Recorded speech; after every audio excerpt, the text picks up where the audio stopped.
Undercover boss buys coffee. Then she says, rent took my entire paycheck. Monday. The early cold of the season had settled over Sunrise Maple, a small, modest branch of the New Dawn coffee and toast chain, tucked away in a working-class neighborhood in the northern part of the city. Inside the shop, soft yellow ceiling lights fell gently on the old wooden tables, mingling with slivers of sunlight filtering through the large window pane. A morning that seemed like any other. The coffee machine hummed steadily. The smell of perfectly crisped toast lingered in the air. People came and went, hurried but familiar. Michael Foster, 50 years old, founder of New Dawn, sat quietly at the table near the window. Gray hoodie, worn-out jeans, cap pulled low over his face. No one recognized him. That was exactly what he wanted. He stirred his black coffee. Almost at the same time, a soft voice came from his right. Here you go. Toast and black coffee, just as you asked. Michael looked up. The waitress was in her early 20s. Her brown hair tied up a few loose strands brushing her cheek. Cream-colored apron slung slightly to one side. She smiled, polite, proper, but the smile never reached her eyes. He nodded in thanks. And, as was his habit during undercover visits, he dropped a light question like a breeze, saving up for anything this summer, not a deep question. Just polite curiosity from a customer. But the girl suddenly froze. Her eyes wavered, as if something had just touched an old wound. And then she answered, voice so soft that no one could have heard it unless the room was completely silent. I wish I could, but this week's rent already took my whole paycheck. Michael didn't respond immediately. Only his stirring spoon stopped midair. A very simple sentence. No tears. No exclamation marks. But it hit him like a silent knockout punch. The girl stood there, still, both hands holding the tray. She didn't look pitiful, didn't seem broken. Just very real, and far too familiar to anyone living in this country. No one around noticed, but Michael did. He watched her walk back toward the counter. Her back hunched just slightly, as if that one sentence, though clearly said many times before, still made her lower herself under an invisible weight. A small twist began to appear. Michael saw her quietly pull out a folded piece of paper from her apron pocket. She opened it behind the counter, wrote something down, then tucked it back in. Her hand trembled slightly. In that moment, he wasn't sure what he had just witnessed. An ordinary gesture or an unspoken confession, all he knew was that morning, even though the sun was shining, a shadow began to fall over him. And from what seemed like a harmless question, something had shifted. A hairline crack had opened between the system he once believed was transparent and a very different reality spoken by the lips of a girl pouring coffee. Sunrise Maple was a small but busy branch located at the corner of a modest residential intersection and a main public bus line. Each morning, a steady stream of people came through, factory workers in faded blue jackets, young teachers with frayed backpacks, and college students squeezing in a meal before class. Outside, the old red brick walls showed chipped paint on the signboard, but inside the space was oddly warm, raw wood tables, simple gray fabric chairs, and the scent of toasting bread mixed with the gentle hiss of the espresso machine. Michael Foster, 50, didn't show up as the CEO today. He sat quietly like a regular customer notebook beside his coffee eyes, following the cafe's every movement with unnoticed stillness. No staff member knew that the man sitting near the window was the very founder of the entire New Dawn chain, the man who once believed he had built a place of dignity and fairness. But recent reports, high turnover, unexpected resignations had led him to return. No announcements. No assistant. No spectacle. Anna, 23, was the first person Michael noticed that morning. She served customers quickly, always with a smile, but her eyes were sunken from lack of sleep. Her long hair tied loosely, sleeves often pulled down to hide strange scratches. When she poured coffee or took orders, her movements were precise, but at times Michael caught her glancing at the clock on the wall, as if counting down to something. When a customer slipped her a few small bills after paying, Anna bowed her head in gratitude. But instead of pocketing the cash like most staff in other places Michael had visited, she walked straight to the shared tip jar by the order counter and placed the money inside. At that exact moment, she paused for less than a second, turned her head, looked around as if checking whether anyone saw her.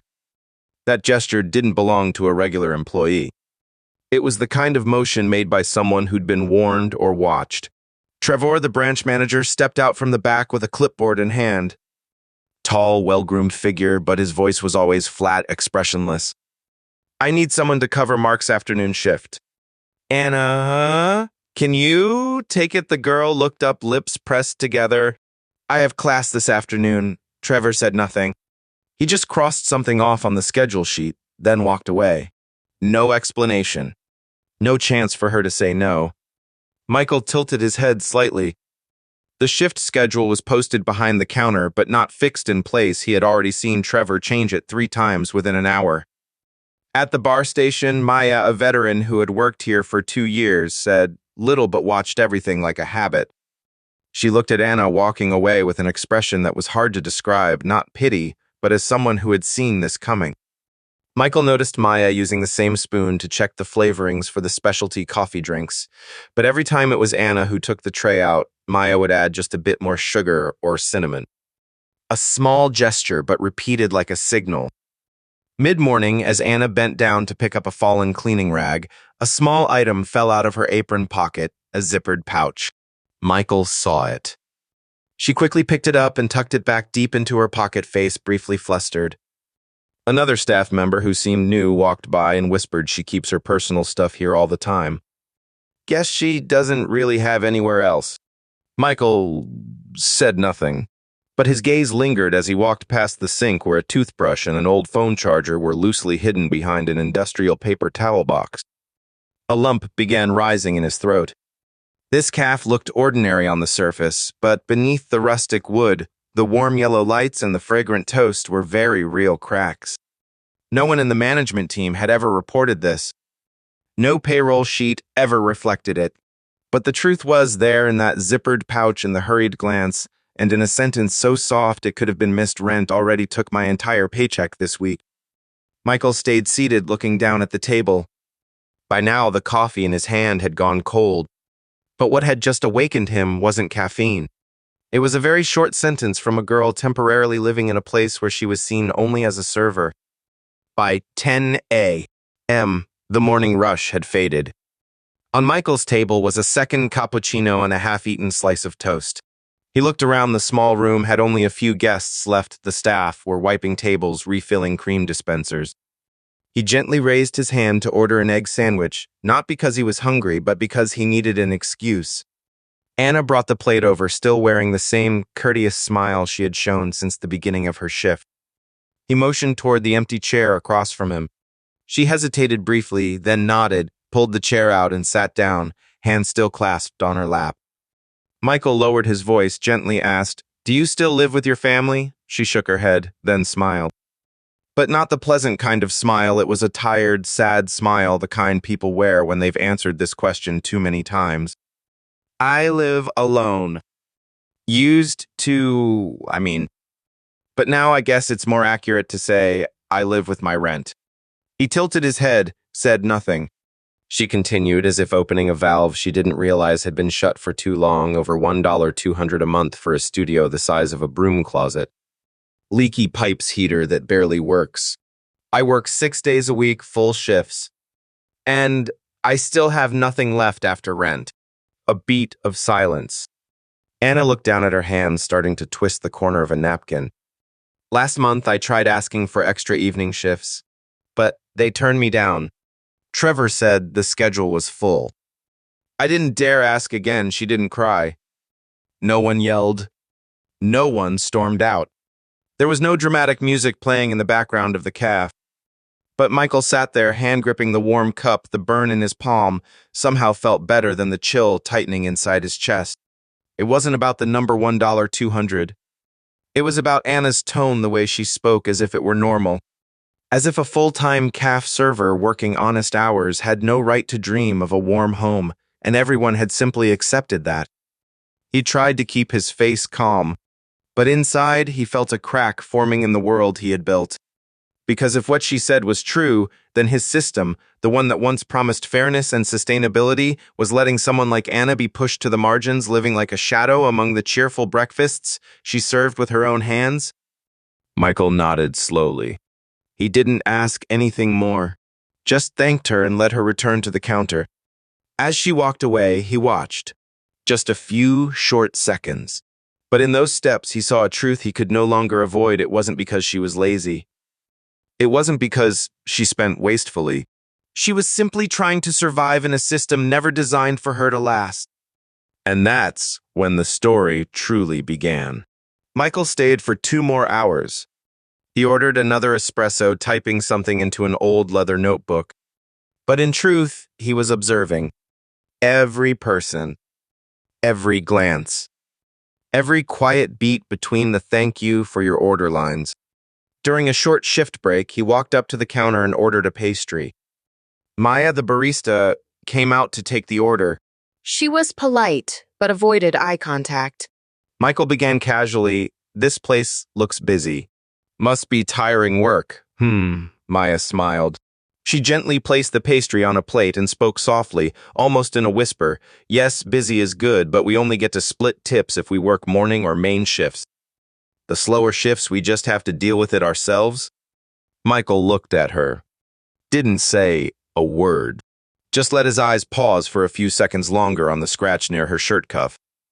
Maya turned away, but left behind one more sentence drifting in the air. "People who get along with Trevor get the good shifts." That line said, so lightly, hit him like a stone. When he asked another employee, a young man wiping tables, the story got longer. Anna's hours were cut since last month. "I don't really know why. But then I saw her working extra afternoon shifts, ones not even listed in the system. Not listed, yeah, like just helping out. But not in the payroll. Trevor only said he'd handle it later," Michael nodded. He began flipping through the printed shift schedule posted behind the counter. There was a clear pattern. Anna's name rarely showed up on busy days, usually only listed on Mondays or midweek. A kind of soft reduction, not enough to raise alarms, but just enough to drain someone who relied on every hour to survive. Around 3 p.m., Michael saw Anna changing out of her uniform, waving goodbye and leaving the cafe. But instead of heading toward the bus stop like most of the staff, she turned right, walking along the path behind the elementary school toward a nearly empty parking lot. He followed at a distance, careful not to draw attention. At the corner of the lot, a silver hatchback sat quietly under a tree's shadow. Anna bent down to open the rear hatch. From inside the car, she pulled out a large fabric duffel bag, the kind used for the gym or long-distance travel. But there were no gym clothes inside. Michael stood behind the window of the bakery across the street and saw everything. She pulled out a towel, a worn pillow, a bottle of mouthwash, a container of painkillers, and a pair of rubber slippers. Everything was arranged with a practiced hand, neatly, methodically, as if this wasn't her first time. But the 100th. Then she sat inside the car, didn't start the engine, didn't drive away. She just sat there leaning forward, resting her head on the steering wheel like someone who had just finished a work shift and was beginning a long night inside a metal box with 4 wheels. Michael turned away, his heartbeat slowing, as if each step he took was pressing down on something fragile, not the pavement, but his own conscience. That night, in a small hotel near downtown, he reopened the nationwide shift assignment system. Anna's name had no violations marked. No leave requests. No complaints from customers. Only one thing stood out: her net income after taxes and deductions was less than $400 per week. The sentence from that morning echoed back, "I wish I could, but rent already ate the whole paycheck." He closed his laptop. And in that silent moment of the night, Michael Foster, the man who built a coffee empire on the philosophy of care, begins with the first cup, realized something was dying within the very place he once believed was the kindest. That morning, Michael Foster returned to Sunrise Maple, still in the same faded jeans and old hoodie that had become a familiar signal. But this time, his face no longer held the gentle observation of a stranger. It had shifted into something more focused, like a man entering a high-stakes meeting without anyone in the room realizing they were the agenda. He stood near the counter, choosing the exact moment when Trevor was checking the end of shift receipts and Anna was just reaching for a cup of hot coffee from the machine. Michael tapped gently on the wooden counter, his voice not loud, but every word sliced through the motion in the calf who's in charge of the shift schedule and tip distribution system at this branch. No one answered right away. But after a few seconds, Trevor stepped forward, smirking half-challenging. I handle it directly. Is there a problem? Michael looked straight at Trevor, then shifted his gaze to Anna still behind the machine, her hands clinging tightly to the counter as if letting go would make her collapse. He lowered his voice. I'm just trying to understand how a worker who shows up 6 days a week, always here by 6 a.m., never once asked for a day off, can't afford dinner, has to choose between a warm meal and a place to sleep. A wave of silence blanketed the room. Every customer turned. Some frowned. Others raised their eyebrows, surprised that something so close, so familiar had gone unnoticed. Trevor blinked for the first time, visibly shaken. He tried to laugh it off. I think that if you're related to her. Michael didn't respond. He pulled out his wallet, took out a small metal card, and gently placed it on the counter. Engraved on it were the words Michael Foster, founder, New Dawn Coffee and Toast. Trevor froze. Anna turned her head. Maya, wiping mugs at the far end of the counter, looked up, her eyes wide. Michael didn't let the silence linger. He stepped closer to the counter, his voice even. I spent 20 years building this brand from a single calf. I've washed cups, carried water, even slept in the shop when I couldn't afford rent that first year. But I never imagined that 20 years later my staff would still be going through the same thing right under a logo with my name. A middle-aged customer in the corner placed his cup down, murmuring to his companion, that girl she served us yesterday morning. Very polite.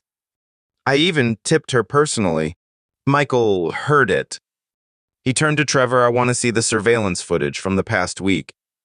And the timesheets. Trevor tried to stay composed, but couldn't hide the dry gulp in his throat. Anna said nothing, but quietly turned, walked over to the locker, gently opened the door, and pulled out a gray fabric bag, old and worn but folded neatly. She hugged the bag to her chest, stood upright, and looked at Michael. Not pleading, not afraid, but with the weary gaze of someone who had finally been seen. Michael stepped forward slowly, then turned to the room.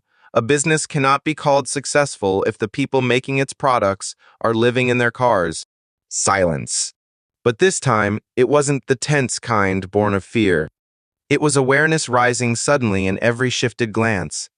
In the minutes that followed, things began to move. Michael asked the HR department to contact the branch immediately.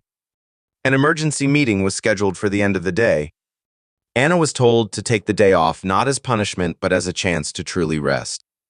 Outside, the sun had begun to shine. Michael looked out the glass window where the morning rays gradually lit up each floating speck of dust. And there, for the first time, he saw the system he once believed to be stable begin to crack in the most necessary way. Because of a small bag, a quiet sentence, and a girl brave enough to ask, why can't someone hardworking make enough to live? Michael Foster stood in the middle of the calf metal name card in hand.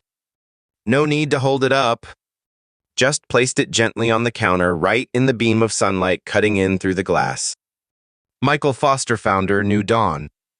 No one moved. No one breathed. No more grinder sounds, no more familiar early-hour laughter. Only silence, thick and full of anticipation. Trevor, still in a white shirt and wearing the manager name tag, walked over slowly as if he couldn't believe what he had just heard. I think I can explain, Michael interrupted. I'm not here to hear explanations. I'm here to verify one thing only: does hard work at New Dawn allow someone to live a basic life or not? He turned to Anna, still standing near the locker, hand gripping the fabric bag strap, eyes not yet daring to meet his. But she didn't step back. She didn't walk away. She stood there as if this was the first time someone had spoken up for her. Michael looked at Trevor. His voice lowered but became more dangerous. I want to see the past week's surveillance footage. And the full shift schedule plus every overtime request that was denied. Trevor hesitated. But he knew there was no other choice. He pulled out his phone, signaled for the tech staff to assist. Just 5 minutes later, a laptop was brought out. The screen lit up, and what Michael, along with everyone in the caf, saw needed no further explanation. First clip, a customer pulling out a wallet, handing a $5 tip directly to Anna after breakfast. She bowed in thanks. But as she turned around, Trevor walked over. He pointed at the tip jar and said something. Anna, after a short blink, quietly placed the bill into the jar. Second clip, an audio recording from a camera with a microphone. Anna's voice soft and trying to be polite. I'm willing to work evening shifts if needed. I really need more hours. We need someone more flexible, Trevor replied. Not everyone's cut out for that time slot. Third clip, a shift schedule displayed on screen, each box color-coded for peak hours. Anna's name only appeared sparsely at the start of the week, usually on Mondays or Tuesdays, clearly marked as low traffic, low tips. Michael didn't look away. He watched it all like a father silently watching a clip of his child being bullied. No yelling, but his eyes had changed, no longer warm now, burning with fire. Trevor stepped closer, voice cracking. I just followed branch policy. Everything can be adjusted. Michael raised his hand to stop him. What policy in my entire system allows a manager to use scheduling and tip control to force a girl to sleep in her car? No one answered. Maya, the barista, quietly set the coffee pot down, eyes red. Another staff member stepped back, still holding the milk jug, but didn't pour anymore. The customers near the window turned their heads slightly. No one was pretending not to see anymore. Michael walked toward the shift board. Do you know why I founded this caf chain? He asked, his voice soft, as if speaking to himself. Because I was once the guy behind the counter, the one who couldn't even afford his first apartment deposit. He turned to Trevor, not loud, but each word struck like a blade, but never once did I accept turning my own hardships into an excuse to make others suffer more. Trevor said nothing. His face turned pale, eyes darting around as if searching for an exit. But there was no exit, only the truth on the screen and the weight of every gaze in the room. Michael tapped the counter gently. From today, all tip sharing and scheduling policies at this branch will be directly monitored by headquarters. I want every hour worked and every single tip dollar to reflect the real effort each person puts in. He paused, then turned to Anna, still holding that gray bag. And Anna, I owe you an apology. Not because of what I did, but because I didn't see it sooner. No one clapped. No one cheered. But the entire room, as if a burden they hadn't dared name for months, was finally lifted. Michael placed the metal name card back on the table, this time making sure everyone could see it clearly. Then he said his final words: a company worth being proud of isn't measured by how many locations it has. It's measured by whether its employees don't have to choose between a decent night's sleep and a hot meal. That very afternoon, Michael Foster did not leave Sunrise Maple. He stayed, ordered another cup of coffee, this time made by Maya. No one asked him to leave. No one asked why he was still there. Everyone understood something was being fixed, starting now. The laptop was still open on the counter. An email was being drafted quickly, but the words were firm and clear: temporarily suspend Sunrise Maple branch manager Trevor Grayson, pending internal investigation regarding shift assignments, employee rights, and tip handling. The email was sent. At that very moment, a notice was printed out from the back kitchen printer: internal supervision of the entire branch begins today. All employees are allowed to report directly to headquarters. Michael didn't wait for the printing sound to stop. He turned toward Anna, now standing at the edge of the break room, eyes still not daring to look up. In her hand was the familiar cloth bag, worn out but neatly folded. Anna, he called gently. She turned around instinctively. Michael reached into his coat pocket and pulled out an envelope. Official contract. Starting tomorrow. And for the next 3 months, New Dawn will cover your full rent until you find a stable place. She didn't speak, just looked at him. And for the first time, those eyes weren't red from lack of sleep, but from something that looked like being seen. An employee nearby gently placed a hand on her shoulder. Maya stepped out from the kitchen, holding a bowl of hot soup, set it down in front of Anna, then gave a soft, almost invisible nod. An action that said everything. No applause. No speeches. Just a lighter air, as if the room had taken its first full breath after months of silent suffocation. That very day, a technical team from headquarters arrived. An electronic display board was installed behind the counter. From now on, every time a customer paid, the tip would be recorded by server in real time. Another column showed total tips for the day and the percentage split across shifts. No more combine later. No more, we'll divide it afterward. No more glances over the shoulder before placing money into the jar. Each staff member received their own login code and could now see the exact numbers reflecting every minute they stood and worked. Right next to the coffee machine, Michael personally posted a small sign, black ink on white paper, bold and unmistakable if someone can serve coffee at 6 a.m. They deserve a place to go home to by 9 p.m. That sign was carefully screwed in just below a photo of the Sunrise Maple team on opening day. Their faces back then, young, excited. But perhaps none had ever looked more real than Anna did now. Sitting by the window, the afternoon sun casting soft light on her hair and cheek. She was eating a staff meal, a simple one, but for the first time in weeks, she didn't have to hide the bowl behind the counter. She didn't have to eat in a rush. Didn't have to go without because someone else hasn't eaten yet. Didn't have to save the sandwich for dinner in the parking lot. She just ate. Like a normal person. Michael watched this scene in the rearview mirror. He didn't walk back in to say goodbye. Didn't ask for a photo. Didn't mark store visit in his weekly planner. He simply pulled out a small notebook from his coat pocket, Turned to a new page. and quickly wrote one-line rent, shouldn't erase a life. Then he closed the notebook, started the engine, and drove away, leaving behind a calf that seemed quiet as ever, but truly was no longer the same. A familiar seat remained reserved, no nameplate, no picture, no trophy display.